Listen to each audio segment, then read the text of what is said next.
Brian Steele from the defense team cross-examines Jonathan after the break. Brian spoke about Diddy's sadness, and Jonathan confirms he has seen Diddy sad and even crying at times. He also asked him if he has ever done any personal favors for Diddy, and he confirms that he feels setting up the hotel nights and getting rugs was more personal, as he never got paid for this and it really is nothing to do with being a personal assistant. The conversation moves on to Jane, a former person Diddy was in a relationship with just before his arrest.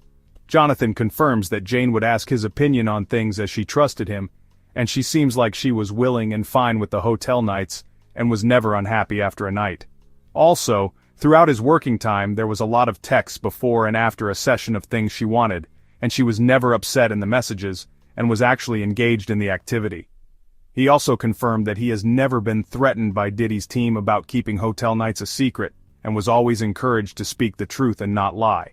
He also confirms he has never seen Diddy hit anyone.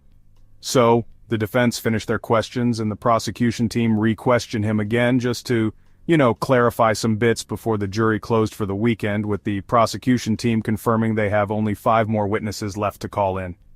Previously, we mentioned that there was a juror that was not clear in his application to be on the panel and stated he lived in the Bronx.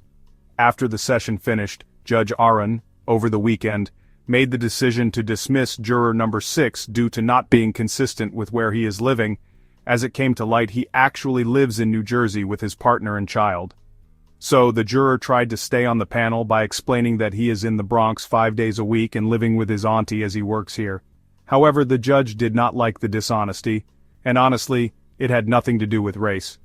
The juror who was dismissed was a 41-year-old black male and, well, he was a fan of P. Diddy's. He pleaded guilty to fraud related to insurance and confirmed he never knew much about the case.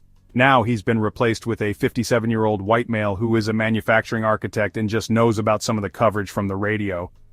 There's also another juror that's being questioned that has nothing to do with number 6, and yeah, they would look to investigate them as well.